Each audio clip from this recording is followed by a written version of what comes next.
Rarde. Tidak ada di negeri manapun ajaran seperti ini. Betal Makmur yang dikatakan cipta, alam cipta. Di dalam kepala ada otak. Di dalam otak ada manik. Di dalam manik ada budi. Di dalam budi ada nafsu. Di dalam nafsu ada sukma. Di dalam sukma ada rasa. Di dalam rasa ada ingsun. Pencapaian rasa ingsun yang harus dicapai, Pak.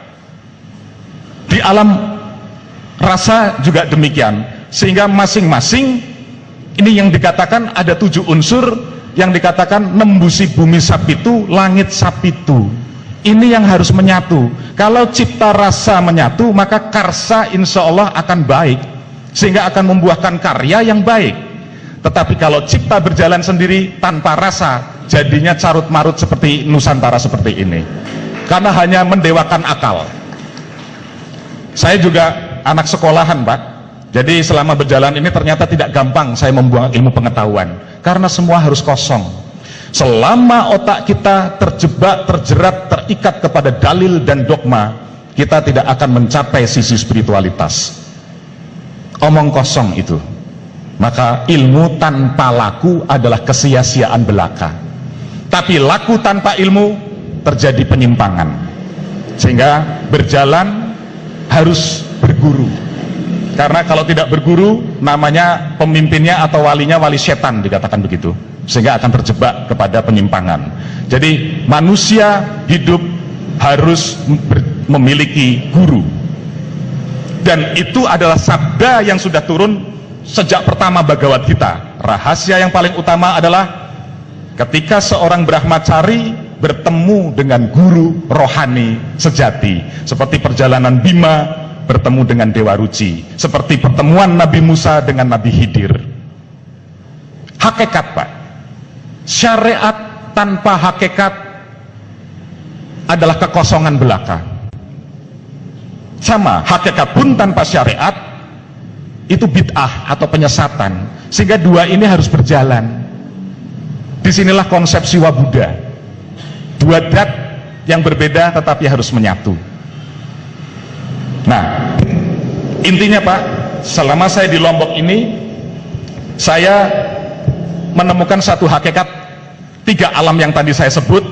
Ternyata inilah implementasi dari jagat cilik, jagat gede.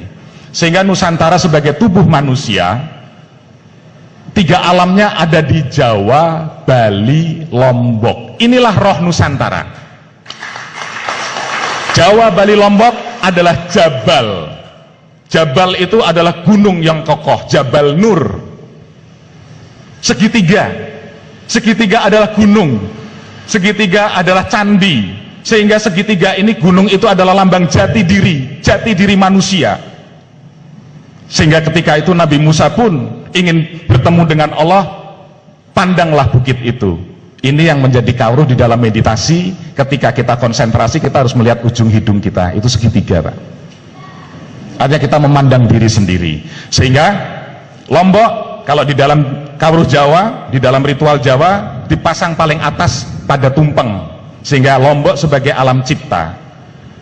Sehingga saya bilang secara spiritual kami mendirikan Narayana, kemudian ada satu tetenger yang harus kami dirikan. Ini merupakan satu bukti yang tadi bapak-bapak sudah katakan. Apa yang bisa kita perbuat? Apa yang bisa kita buat? Jangan tanya apa yang bisa kau dapatkan dari negeri ini, dari Ibu Pertiwi, tapi tanyalah apa yang bisa kita berikan kepada Ibu Pertiwi. Disitulah konsep dharma, Pak. Disitulah konsep bakti.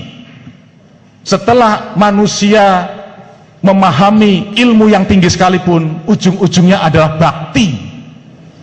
Bakti adalah menggerakkan roda dharma untuk menjalani karma, menggapai moksa. Tanpa roda dharma ini bergerak, kita hanya menciptakan samsara, penderitaan yang berkepanjangan.